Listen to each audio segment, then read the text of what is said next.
Let's see if this works today. It's a new month, so local should be allowing me to stream for the full hour and not cut me off. Let's see. So happy Monday, everyone. Do apologize for last Friday's issue.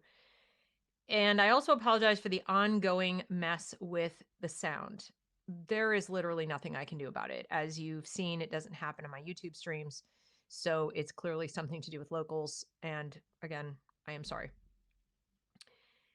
I want to talk today about something that isn't specific to homeschooling, even though Monday is the homeschool day, because I'm thinking maybe by sharing this story with you, it will encourage you to be vigilant um, around schooling if you have kids in school or just education in general, and possibly inspire you to think harder about homeschooling, or at the very least, understand people who do it a little bit better.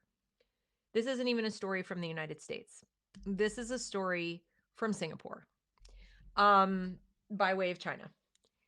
As many of you know, I used to be an ESL teacher for a Chinese company called VIP Kid. And I did recently re sign my contract out of desperation because I have not been able to get a job. um, Probably because of all the work I do under my own name. I've not been anonymous. And so people go, various prospective employers check out my social media, they check out my channel, and very quickly, most likely decide they don't want to hire me. Believe it or not, it's not even that easy to get hired within the anti woke movement and the pro homeschooling movement because I've spoken out against school choice, and that is a very popular, very powerful uh, thing right now. So my big mouth has made it hard for me to make a living. So they offered me a new contract. I signed it. I have yet to actually do any teaching because for some reason they haven't opened up slots, but we'll see how that goes. In any case, one of my favorite students, and I don't, like the fact that I had some favorites, but I think I'd be lying if I said I didn't. I think most teachers have had their favorite students. So one of mine moved a couple of years ago from China to Singapore for a variety of reasons, but one of them was to attend an international school where it would be language immersion in English and a better education, her mom thought, than what she was able to get at the Chinese schools. And also, it would be international. She'd have more exposure to different kinds of people, different ideas. And, I think, of all her choices, it sounded like a good option. So they moved there. I haven't spoken to her in over a year because when I severed ties with VIP Kid, I really lost the ability to communicate with her. I did have a WhatsApp contact, but hadn't used it. When I signed back up, I thought, I'm going to reach out and try to see how she's doing. She's 12 now. And she speaks pretty fluently, so we were able to have a phone conversation. And believe me, I was very cognizant of the fact that I speak often about how teachers shouldn't have private conversations with students with minor children. So the whole time she called me, so the whole time she was talking to me, I kept thinking, I need to be mindful of this because I don't believe in that. And yet, this little girl poured without any instigation at all. And so that's why I'm telling you this because I want you to keep this in perspective when you hear the stories about teachers who say the kid came to me, the kid came to me. I think this is very, very common. And so it makes it hard for, well-meaning teachers who are responsible do have a tough job on their hands because that's going to happen, whether they instigate or not. So now imagine the people who are instigating it. Or I wasn't. I was just like, how are you? How's school? The usual thing. And she just started pouring out her heart to me about how she didn't know why she bothered anymore, like with anything. And of course, my first instinct was, have you talked to your mother? You need to tell your mom. She said a little bit, but she just wanted to talk to somebody else about it. And I said, well, why do you particularly want to talk to me? And she said, well, you were one of my favorite teachers, and I just, want to talk to you. And I said, okay, but I think it's really important for you to talk to your mom. And I got the impression from her that she was sort of practice talking to me. Like, let me see if this makes sense and talk to another grown up. And then if I see if that goes well, maybe then I'll go to my mom. So I tried to focus it that way. So every time something came up I thought really ought to be shared with her mom, I would say to her, this is something for you and your mom to talk about. And I hope that you do. And one of those things was the way she's been coping with not knowing to do, her loneliness, feeling isolated. They had quarantine too. Had masks longer than we had. They had forced vaccines. They still do, and so forth. But the way she's been coping is by secretly sneaking around online. And she admitted it to me. She admitted to me that she was creating content. She was going on YouTube. She shared the channel with me. I looked at it. It's very innocent stuff. It really is. It's very, very innocent little sort of cute cartoony things that she's putting with music. It's really nothing major. But she was following some YouTubers that gave me pause because they are aimed at children. And on the surface, they look a little bit innocent, but I'm nervous about their fandoms and how big they are and the kinds of people they attract. And you and I all know there are going to be groomers in the midst. And this applies to any kid, that whether you're homeschooled or private schooled or whatever, it doesn't matter. Kids know how to sneak around your rules. I didn't even bother to ask, how did you do this? She's like, we know how to do it. Like, the kids know. And they share the information with their friends. But she was insistent. I don't do anything wrong, and I know I don't comment, and I don't interact with people, and I just want to go and create some content, and I watch some people that I like. And she actually liked some of the same musicians that my daughter likes. So most of her consumption of content was reasonably innocent, and certainly she wasn't interacting with anybody else. And I, of course, told her, I said, don't ever do that. Like, just promise me you'll never do that. But then she said, I want to, it helps me. It helps me to create content. I feel like putting something out there into the world that's mine. And, even if nobody watches it, it makes me feel better. And I said, then you need to tell your mother. She needs to be part of this. It's not fair to leave her out of it. And I gave her all the same advice that I would hope a teacher would give one of my kids, which is trust her. She loves you. It might not go well at first because you've been sneaking around, and you have to accept that you shouldn't be sneaking around. You should be honest. You should tell her, because she loves you. And she doesn't do things to hurt you. And if she says no, it's because she wants to protect you, and that's her right. She's your mom, and you shouldn't be sneaking. So I'm telling her all these things while at the same time telling her that I understand that she feels like she wants to express herself. And I understand that this is a tough time, that this is normal. Everything I've been telling parents that the teacher should be saying to the kids, I had an opportunity to actually do it. Where kids telling me I'm 12 and I don't like the changes and I feel hopeless and I don't know what's going on in my life and I'm so confused all the time. And some of my friends are looking at bad things. And I asked her, what are they looking at? She said, I'm so worried about my friends. I said, what are they looking at? She said, they're obsessed with these comics that have naked people. And I immediately thought of that book that we're all trying to get out of the schools. That the teachers are like, well, they have to have it in there. And it's the kids want this, the kids want this. Well, my student is feeling hopeless and scared and frustrated and beside herself because this is available to her friends. Like she's like, I don't want to look at it. She said, one of my friends tried to show me and I looked and I was like, she said it just completely disgusted her. She said she didn't want to look at it and it scared her and all these things. So this idea that it doesn't traumatize anybody and it doesn't scare anybody is absolutely ludicrous. And just because there might be 2 or 3 kids who are gobbling it up, which is scary unto itself, and they were boys, by the way, and just because of that, doesn't mean that she is the anomaly. My guess is she's not. My guess is she's pretty common and she just wanted to open up and tell me. I said, have you told your mom about that? She's like, no, I'm afraid to because, what if she doesn't let me go back to school? Like, but she has all these outsized fears of like, if my mom knows this is going in school, she might not let me go back to school. And I said, well, do you like your school otherwise? Do you like what's going on? She said, well, I like this teacher and that teacher. And I like this and I like that, but I don't like this. So she actually doesn't want to get pulled from her school. So she's not telling her mom about some of the things that go on with some of the kids there that they're, by the way, sneaking and doing during class on their Chromebooks and their little laptops. She's telling me this. She's like, I look over and I can tell they're doing it when they're staring very attentively at their screen, even when the teacher's talking. She goes, I know what they're looking at. And then I look over and that's what they're doing. And they know how to click off really fast. So they obviously have e-book copies of the stuff. Somebody's made a copy and it's circulating around the internet. So even if we get it pulled out of the libraries, it's still out there in the wild, even in Singapore, where you're not allowed to chew gum or you might get caned. Okay? Like chewing gum is illegal in Singapore. And there's kids in the middle of the international school, the private international school that has a very strict admissions policy, looking at porn in the middle of class. Okay? And it's scaring her, but she still doesn't want to leave the school because she said, my mom can't homeschool me. She's the only child and her mom is the only person supporting them. And she said, my mom can't. It's not even allowed here. I don't know if that's true or not. I didn't study Singapore law, but she's terrified that she's going to get somehow everything's going to change in her life and be even more discombobulated. So it's got me thinking, I wonder if there are kids at school right now who know how upset we are with their schools, who know how hard we're working to try to fight back, and they don't tell us the half of what's going on because, as unhappy as they are, they don't want another change. They can't process all of that. And so it makes me realize that we who are doing this may need to go to be a little quieter and shield our kids from it a little more, which is very difficult because your kids are the first line of their own defense. You want to tell them, maintain your boundaries. Don't let the teacher ask you personal questions. Don't go look at these books in the library. Be careful of this, be careful of that. Just like we'd want to tell them, be careful of strangers. And yet we're sending them into the environment. So it's a mixed message. And it is the only thing they know. They don't know any different. So I guess my advice out of that is, if you think you want to make a change, just do it.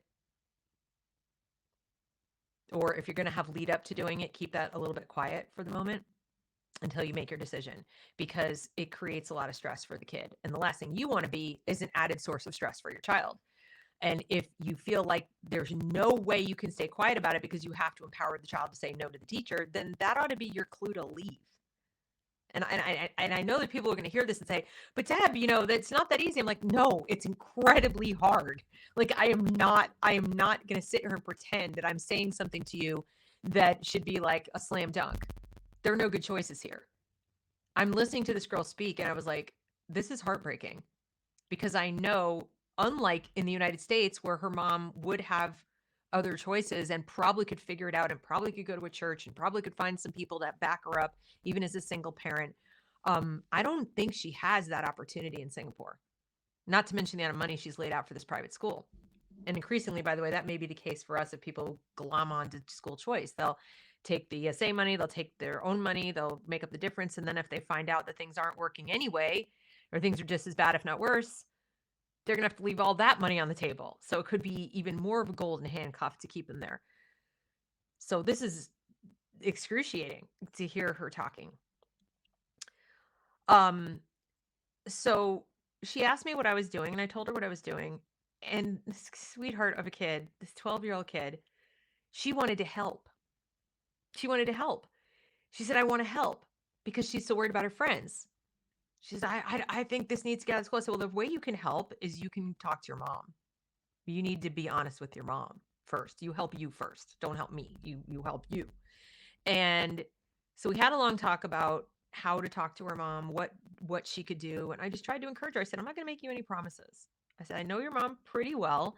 And I know one thing I know is she just absolutely, she would like give you both her kidneys if she could. Like, she adores you. So I don't think you have to worry about anything related to like too much disappointment or whatever. I said, but the longer you go, the more it's going to hurt her. The longer you go, the worse it's going to be. So try to do it soon. And I told her, I said, I would simply suggest that you sit down and tell her you don't like to keep secrets. She goes, I hate it. It's eating me up. That's why she was telling me. She said, I had to tell someone because I hate lying. I hate keeping secrets. I said, well, that's good. You should, because you shouldn't keep secrets. And I said, so tell her that. Tell her I did this thing and I realized I shouldn't have done it, but I had these reasons and I need your help. And I don't know what to do now, but I need some way for self-expression. And this helps me. And I like this creator and that creator. And I told her what I do with my daughter. I said, we made a truce where we sat down and I said, I don't want you sneaking around behind my back. So I'm going to let you have a certain amount of freedom in this realm, as long as I get the passwords and I get to look and you share with me, and you have to ask permission before you have anything new on your phone. And I need to know who the friends are and what's going on. Then you can do those things. You can be in Discord as long as I know which Discords. And of course, this is immediately revoked if I find out that you went farther than the boundaries I gave you. I would like it to be 0, but I don't want her sneaking around. And what I've learned about this generation is you can't go cold turkey unless you did from birth. Like, if you never gave them a phone and you were completely out of school and they never had any access to it and all their friends are off tech, then okay, maybe you can do it. But when you've pulled your kids out of school, you are risking your entire relationship with your child. It's very difficult to go back and fix that up. So I'm just trying to like find that middle ground. And I tried to encourage this girl, please go to your mom and approach her with a similar type of suggestion to say, like, I don't want to do this anymore. I understand if you want to discipline me or punish me or whatever for doing that, but I'm coming to you because I don't want to lie to you. And yet I somehow need this in my life. And then I also told her, I said, I would prefer that you also talk to her about the possibility of getting some help for both of you. Because if you need this so badly, that's also not so good. And I told her that. I said, I understand that you're confused and you have all these feelings. I said, but going on the internet and going on YouTube isn't necessarily a healthy way of dealing with it. There are people who want to use you that way. And she goes, that's why I'm not on TikTok. I was proud of her. She said, no, I would never go on TikTok because I know they do that. I know they do that. I know that they look for sad people. And I was like, you're right. Good girl. So she knew that. And she said she did just YouTube. She was on YouTube and a little bit on Discord with a few of her friends. And she said, I only play Minecraft. And I only play Minecraft because in Minecraft, I mean, you can't have, you don't have clothing that reveals parts of your body. They're just blocks. Nobody wants to look at body parts of blocks. That's what she told me. And I said, good. That's good. Yes, that's fine. I said, well, tell your mom all these things. These are good things. It shows you have good values. It shows you don't like to lie. It shows you care about people. These are all good things that your mom is going to feel proud of you about. The only thing she's going to be upset about is that you lied and you snuck around. And that's not good. And don't do it anymore. So every time, no, so in the last couple of days, she's been messaging me, hi, how are you? And I'm like, I'm fine. Have you spoken with your mom yet? And I didn't go so far as to say, if you don't, I'm going to, because I don't like to threaten people. But I did tell her, I said, the longer this goes on, the harder it's going to be for me because I'm a mom and I feel like I would be lying to your mom if I didn't tell her what you told me. So you need to do this. It's kind of like how I put it. Like you need to talk to her. You need to find a way to talk to her soon because I don't want to keep your secret very long. It's not fair. It's not right. So I just keep reiterating and reiterating, and it's a tough spot to be in. So there's a piece of me now that has some perspective about some of the teachers that might be going through that tough spot of like, oh crap. And the only difference there, I would say, is that in a school setting, there's a building, you see the people face to face, and you have a little bit more backup. This was like a one-on-one relationship. It was very different. And I don't I don't know like who I would go to for support to figure this out or to help have this conversation with them. In the system, you've got all kinds of supports. There's school counselors. I know they're ASCA and that's bad, but there are lots of other people that you could go to say, this kid is coming to me and we need to have, her like a mediator with the mom and so forth and so on. And you could potentially do it. You could also refuse to have the conversation because like they're right there and you have other things to do. She's messaging me and saying, like, and there I was on the phone. So it's a little bit different. Not making excuses for myself. I'm just saying I have some perspective now for how difficult it can be to be the go-between when a kid doesn't want to talk to their parents. At the same time, I will say that because of the stuff that's out there and what kids are doing, I would venture to guess this is happening every day, every hour, in every school. That there are kids who do not believe they can talk to their parents who've never tried. So I even asked her, I said, have you ever approached your mom and said, Mom, can I be on YouTube? She's like, well, no, I just assumed she'd say no. I'm like, that was your first mistake, is that you assumed. And she might have said no, but you guys could have had a conversation then. You could have known where she stood. You could have known why. You could have given her a chance. You could have made your best argument, etc. But now you didn't do that. So now you have to go backwards. So my advice to parents from this perspective is assume there are things your kids are not telling you. There are secrets that they're keeping from you, and find a way to go to them and create a safe place yourself for them to tell you. Because if they don't tell you, chances are they're going to tell someone else. And that may come out as, I don't trust my mom or dad, or I think I'd get in trouble. And if it's the wrong person they tell, if it's not me or someone like me, they may go, okay. So since you don't know who's going to be on the other end, you don't know who might be cultivating that type of confidence, be proactive. And I, again, say this to homeschool parents too, because even your kids may be sneaking around behind your back on technology when they're supposed to be doing something else. A friend that is homeschooled with them might have shown them something. And for all you know, They're calling up a former teacher. They're calling up that other person's mom. They're talking to some other adult, or they're talking to somebody online about what they're doing and why they're doing it, and they're not talking to you. So, yes, get out of the schools. But that's like step 1. We are battling a culture. This is a culture war. And so getting out of the school is obviously like the first step, because that's where the kids spend the most time, and that's where they're transferring whatever culture the people who run the school want your kids to be marinating in. And it's by definition going to conflict with yours if it's not exactly the same, because they spend all that time there. But once you get out, they still have friends, they still have media, they still have TV, they still have movies, they still have the books they read, they still have music they listen to.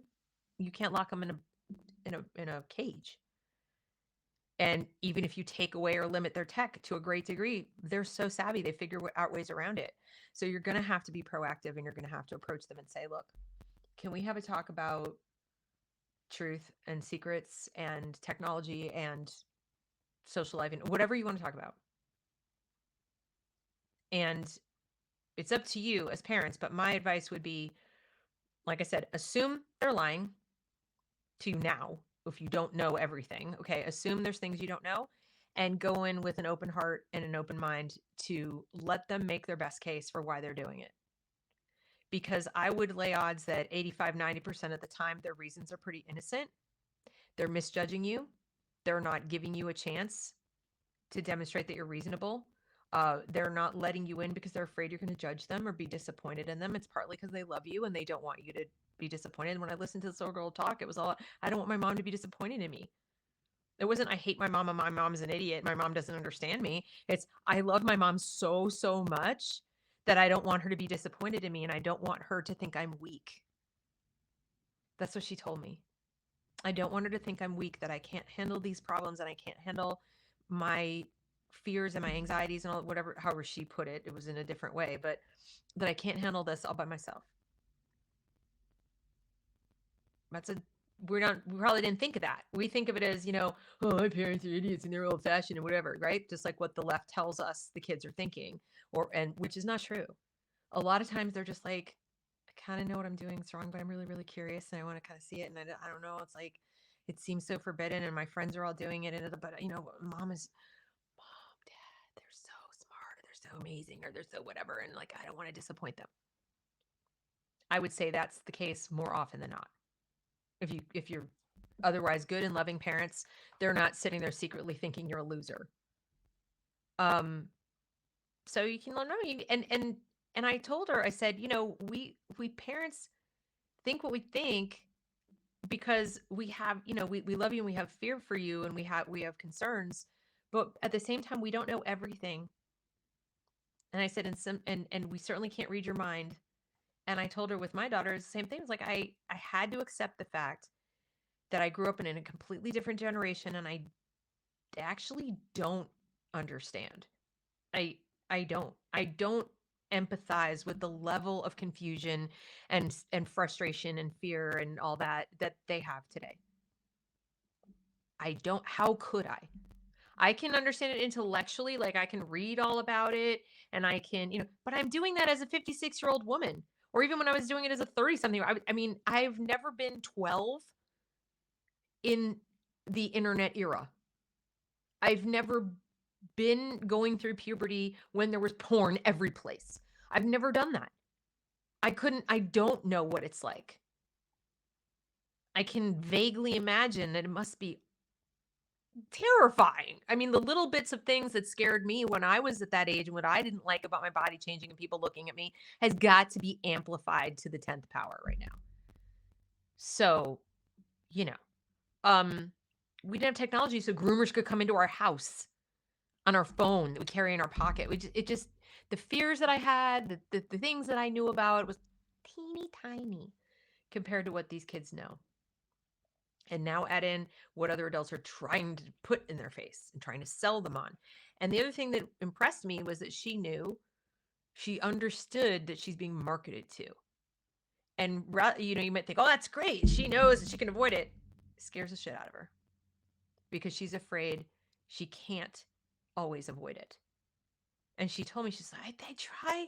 I try to know when they're just lying to me and saying something, but it isn't real, but I can't tell sometimes. And she said, why do people do this? She kept saying, why do people do this? Why do the grown-ups do this? Why are adults like this? Why are they trying to sell a thing? Why do they keep showing us all the naked bodies? And what do you answer? What do you say to a 12-year-old that won't scare them more? Best I could do is say, I don't have an answer, but I know there are a lot of people who aren't. And the problem is you see the ones who are because they get more notice on YouTube. They get more notice on, in these social media platforms. They do a better job of advertising and they spend money on it. And I said, so maybe you don't see all the good people. Maybe you're just seeing one piece, one side of it. And the other thing I told her was, I said, and this is another reason to talk to your mom, because she can help you find ways to see things that are better to look at. They don't know, as savvy as they are with how to use tech and how to get to tech behind our backs, they don't know how to evaluate what they're looking at. Not really. They don't know how to compare and contrast and go find and say, yeah, that's crap and this is good. This is true and that's false. They have a vague notion people are trying to take advantage of them, but the people trying to do it are getting more and more savvy, and they know that too. And they're like, I have to be there, but I don't want to be there, but I'm scared, but I don't want to be alone. I'm so alone. I feel so isolated. She told me, I'm so lonely. I said, what about your friends from school? She said, they just want to be on their tech all day. They want to look at the naked pictures all day. The girls want to be attractive to the boys who are looking at the naked pictures all day. And she's telling me, I don't want to do any of that. So I'm all alone. And my heart was just breaking. I was just like, what do I say other than go talk to your mom, go talk to your mom, go talk to your mom. But then as a mom, I'm thinking, this poor mom, you know, uh, you know, if my daughter came to me and said, this is where I'm feeling, this is how I'm feeling, it's devastating because you can't fix it. You can't wave a magic wand and be like, they're all better. I fixed it. All right, here's where we can move. Here's the school you can go to. I'll take you out of the school and it will all be better. It doesn't work like that. So what I think the upside of all of this is that just having someone to talk to for that short amount of time, I think helped her in that it made her feel like somebody's listening. I'm not crazy. Same reason people say they like coming to this channel. Like, okay, I'm not crazy. I'm not the only person who thinks these things. Somebody else is thinking it. Somebody else has seen it. Somebody else is documenting it. And I think our kids need that too. So I guess to sum it up, the perspective is whether you're homeschooling or not, open up those lines of communication to your kids. Maybe let down your guard a little bit and hear them out about what they might want access to, or and why. Emphasize that the why is way more important than anything, right? Because if the reason they want access to it is a halfway decent reason that kind of makes sense, then maybe you can find a way. If the reason is really not a good reason, like if I don't see what's going on every minute, I'm going to miss something and then I'll be a loser and I won't know what's happening. That's not really a great reason. But if the reason is I love to create music and I love to create art and I just feel like I want to express myself and share what I have with others, even if nobody really looks at it, I just kind of I want to create and I want to put it someplace where somebody else could see it. It's my art gallery. It's my music venue. It's whatever. And I want you involved. I want you to help me with it and help me produce these things and keep it secure from bad actors. But I don't know what it is. I want to go do something and I can't just like hang art on this, out on the trees, or I can't just go busk because I'm too young or whatever. So I want to do that. That might be a good reason. That might be a good reason. I read books and I met a kid years and years and years ago. I met a kid. He was, I think 8 or 9 years old at the time when he started. And he started a website called This Kid Reviews Books. And he would read books. He was a voracious reader, and then he made a blog. His parents helped him, and he would write his reviews of the books. and he got noticed, and he was then put in newspapers, and then he got older, and by the time I think he was 10 or 11 is when I sent my daughter's work to him as like a potential guest post. I said she read a book and she wanted to write a review, so he created a whole guest reviewer section, and she wrote a guest review for that, and that encouraged her some more. And then she wrote a story, and he had a creative kids corner, and she wrote a story, and other kids wrote stories, and then and so on, and it became this creative outlet for children. It was a blog, and I think he grew up. Now he's a college adult, whatever he's doing. But his parents realized, like, this kid has needs an outlet. He wants to share what he's doing, and let's go ahead and do it. Let's use technology, and let's make a blog. Let's do this. And so I think in that case, you can offer ways to use the technology constructively. Same with Instagram, private Instagram accounts for sharing photography without a name, like it's anonymous or something, and you want to put pictures out there. What's the harm in that? Provided they don't know it's like a minor child or a girl or whatever. But if the real need is I want to express myself, it might not be a bad thing, and they'll develop some great skills. If it's I need to make friends, be open. Be open. Discord is a very mixed bag. Okay. If it's a closed server, it's a private server, it's for a group of kids and everybody knows each other and you know who they all are and you can maybe communicate with the parents, it might not be such a bad idea. They might even make friends from all around the world. Provided again that it's like each friend brings another person into it, as opposed to like it's open to the wild, and you can come up with rules like that. My daughter participates in a Discord like that, and she's made friends, a friend in Brazil, a friend in Canada, a friend in the Bahamas. So who are all minor children, and I know who they are and all that kind of stuff. But it's better than saying you may not be on Discord, because you'd probably go do it anyway, and then who knows. Having the thing on the phone that says you have to ask permission before you add a new app is a given. That should be there. But don't always say no. Study the app, research the app, look at it. What does it do? Does it require anything to be going in the background? If so, say no. If you can have it on only when you're using it, if it's only for that, 4 and up kind of thing, if you read the reviews and it gets very well reviewed, if you look at the characters and they're not naked, and whatever it is, consider that and set a time limit of an hour a day or something. But when you meet your kids, especially the preteens and up, halfway like that, you keep those lines of communication open. The trust builds.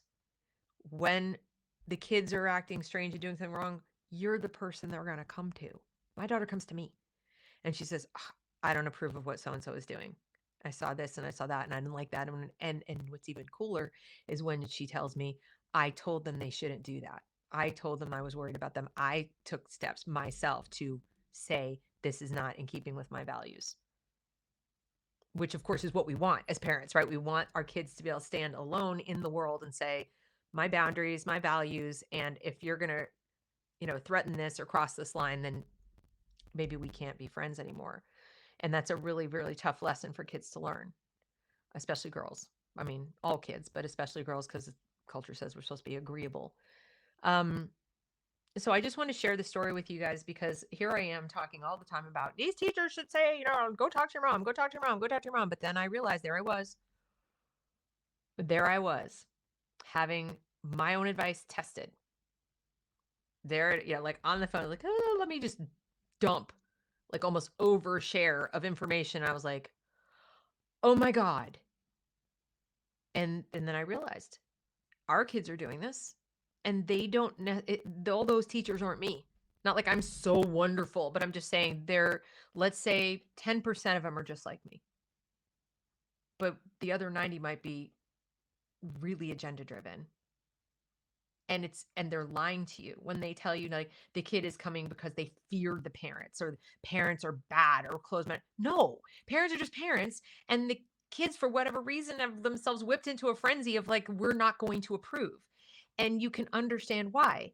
Hollywood tells them that. Even freaking Disney tells them that. Like, every place they look, parents are made out to see. Dad's made out to be a dunderheaded idiot who doesn't know what's going on at any given moment of the day. Mom, very often, and whether it's commercials or TV or movies, is made out to be like controlling and domineering and, judgmental or whatever. Unless she's just, the cool mom, like just totally cool with whatever you do. But there's not really much in between. There aren't many depictions of mothers right now that show us as being approachable with difficult topics. So we're over there. And that's on purpose too. The marketers trying to groom our kids, the people who are trying to sexualize our kids, they benefit from characterizing parents as not relatable and teachers as much more relatable. So the kids get it wrong. But they don't know. They don't spend all day with us. First of all, it's no different. That's the benefit of homeschooling, is that our kids are like, yeah, you're actually kind of normal and nice, and you're not scary, right? You're just a person. But when they've been from 6 years of age away from you for 8 hours a day, you're a little bit of a mystery. You're up here. Teachers are a lot closer. So is it any wonder? And then when the teachers take advantage of that and the schools take advantage of that, they're just doing what we basically handed them the opportunity to do. So we have to be more proactive. We can't just tell teachers, don't do this. We have to fill in the gap that is obviously there, or the kids wouldn't be doing it. And so when those teachers on TikTok or whatever, when the kid comes to me, they're probably telling the truth. But that doesn't mean the kid is right. That doesn't mean the kid is right. That doesn't mean the kid has a point. That doesn't mean, remember, they're teaching critical theory. So they're teaching the kids that their feeling equals fact. So if they feel like mom or dad isn't approachable, it's true. If they feel like mom or dad would be mad, it's true. If the teacher tells them parents don't approve of this, or there's parent groups out there who are fighting our rainbow flags and we have to get, they don't understand, they believe it. They believe what they're told by the person in charge of their daily life, typically. If it were you, they'd probably believe you, but it isn't you. And it hasn't been you since they were just north of a toddler. And if you sent them to daycare, it's not even been since then. There's a trade-off. And the trade-off is they don't know you. And my sweet little student, I know her mom, I think, better than she does in some respects, from the conversations I've had with her mother over the 3 years that I taught her.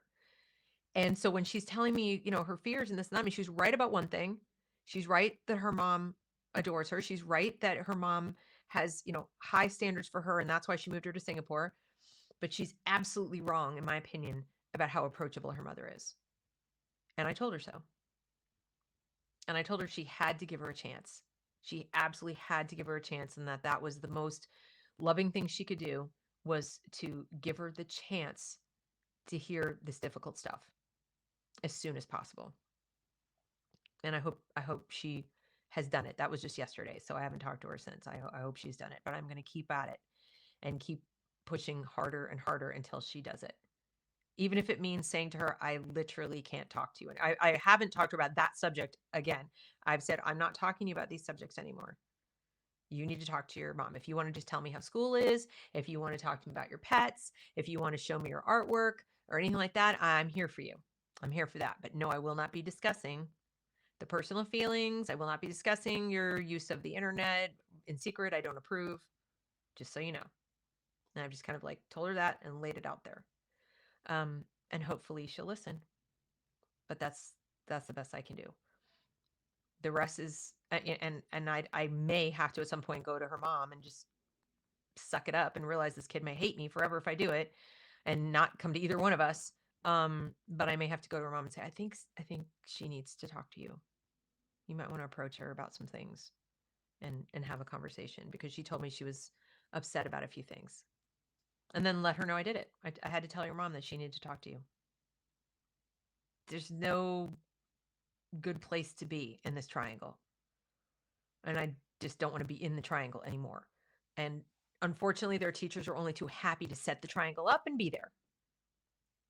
Not just teachers, other adults, online, and other places, whether you homeschool or not. So homeschooling is not a panacea. It's not going to fix that. It just gives you more opportunities to fix it.